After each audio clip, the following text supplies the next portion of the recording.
মানুষের চাপ ও চিন্তা করে নর্থ মেডিকেল কলেজ নামে একটি মেডিকেল কলেজ চালু হওয়ার কথা ছিল, কিন্তু আমাদের পার্শ্ববর্তী দেশ ভারতের ইন্ধনে তাদের ব্যবসায়িক লাভ ক্ষতি বিবেচনা করে আমাদের সেই মেডিকেল কলেজটিকে বন্ধ করে দেওয়া হয়েছে। আমাদের পঞ্চগড়ে যে 250 শয্যা নতুন ভবন, সেই ভবন উদ্বোধন হতে হয় না। লোকবলের তীব্র সংকট এই এলাকার মানুষের দীর্ঘদিনের আশা আকাঙ্ক্ষা, অথচ আমাদের পঞ্চগড়ের এই সকল মানুষের আশা আকাঙ্ক্ষাকে কোনোভাবেই যেন তোয়াক্কা করা হচ্ছে না। আমাদের এই দীর্ঘদিন ধরে আমাদের মৌলিক অধিকার থেকে আমাদেরকে বঞ্চিত করা হচ্ছে। আজকে আমরা যখন মাননীয় প্রধান উপদেষ্টা ডক্টর মোহাম্মদ ইউনূসের সুবাদে চীনের সহযোগিতায় একটি 1000 শয্যা বিশিষ্ট চীন বাংলাদেশ ফ্রেন্ডশিপ হসপিটাল চালুর কথা শুনছি, তখন আমরা এই সুযোগকে কখনোই হারাইতে চাই না।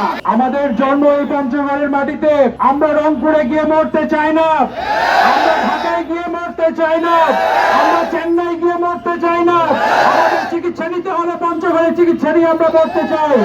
ঐতিহাসিক ভাবে পঞ্চগড়ের গুরুত্ব অনেক বেশি, খুব বেশি দিন আগের কথা নয়, 700 বছর আগেও এই পঞ্চগড়ের ভিতরগড় চীন, তিব্বত, ভুটান, নেপাল, সিকিমের বাণিজ্যিক রাজধানী ছিল। এই পঞ্চগড় বাণিজ্যিক রাজধানী ছিল। আজকে 1000 শয্যা বিশিষ্ট যে হাসপাতালটি হইতে যাচ্ছে, সেই হাসপাতাল সহ একটি মেডিকেল কলেজ পঞ্চগড়ে চাই। আজকে সেই হাসপাতাল এবং মেডিকেল কলেজ যদি পঞ্চগড়ে হয়, তাহলে এই পঞ্চগড় তার পুরনো ইতিহাস ঐতিহ্য ফিরে পাবে। আমাদের পঞ্চগড় আবার শুধু বাংলাদেশের নয়, চীন, ভুটান, নেপাল সহ আশেপাশের দেশের বাণিজ্যিক নগরীতে পরিণত হবে আবার ইনশাআল্লাহ।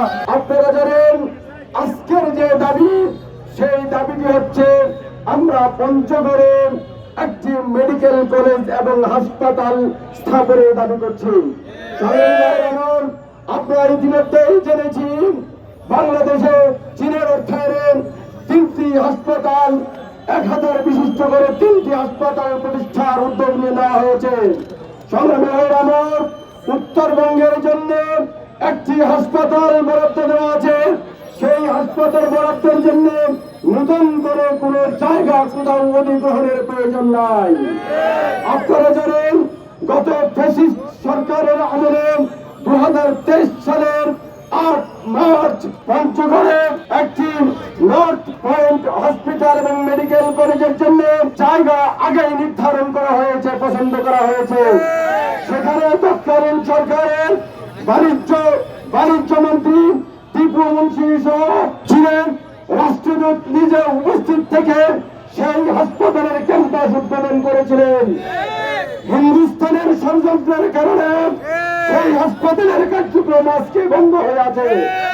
আমরা হিন্দুস্তানের ষড়যন্ত্রকে সবাই মিলে আমরা মোকাবেলা করতে চাই।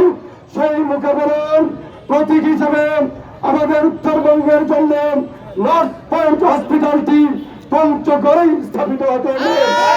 এটি পঞ্চগড়ের মানুষের প্রাণের দাবি। অতএব দিনাজপুর, নীলফামারী, ঠাকুরগাঁও এই তাদের প্রত্যেক জায়গাতেই তো মেডিকেল কলেজ রয়েছে, হাসপাতাল রয়েছে। পঞ্চগড়ের মানুষ দীর্ঘদিন থেকে বৈষম্যের শিকার। আমরা বৈষম্য থেকে পঞ্চগড়ের মানুষকে রক্ষা করতে চাই। আমরা সরকার কাছে আবারও দাবি জানাচ্ছি, এই সরকার অনত বিলম্বে আমাদের এই সিদ্ধান্ত জানিয়ে আমাদের পঞ্চগড়ের মানুষের আবেগ সেন্টিমেন্টকে ধারণ করে তারা আমাদেরকে সন্তুষ্ট করবেন। আজকে আমাদের এই মানববন্ধন এবং এই গণজমায়েত কর্মসূচি প্রমাণ করে পঞ্চগড় জেলার মানুষ সবার আগে পঞ্চগড়কে প্রাধান্য দিয়ে দলমত নির্বিশেষে এক কাতারে দাঁড়িয়েছে। অত্যন্ত দুঃখ পরিতাপের বিষয়, স্বাধীনতার 54 বছর পরেও চিকিৎসার দাবিতে কড়া রোদের মধ্যে রাস্তায় দাঁড়াইতে হচ্ছে। আমি সরকারের সংশ্লিষ্ট দপ্তরের সকলকে বলতে চাই, পঞ্চগড়ের প্রতি যে এই বাংলাদেশ সরকার বৈষম্য করেছে, যে ঋণ আছে, পঞ্চগড়ে হাসপাতালটি স্থাপন করার ঋণ শোধের ব্যবস্থা করুন। পঞ্চগড়ের আপামর মানুষ উপস্থিত হয়ে প্রমাণ করেছে পঞ্চগড়ের স্বার্থে, পঞ্চগড়ের জন্য এই হাসপাতাল কত গুরুত্বপূর্ণ। আমরা হাসপাতালের জন্য আন্দোলন করলাম, মেডিকেল কলেজ দিলেন নীলফামারীতে। বিশ্ববিদ্যালয়ের জন্য আন্দোলন করলাম, ঘোষণা দিলেন ঠাকুরগাঁয়ে। বিশ্ববিদ্যালয়ের জন্য আন্দোলন করলাম, বিশ্ববিদ্যালয় করলেন কুড়িগ্রামে। ভাই, আর কত? যদি জীবন দিতে হয় জীবন দিব, পঞ্চগড়ে মেডিকেল কলেজ চাই চাই চাই।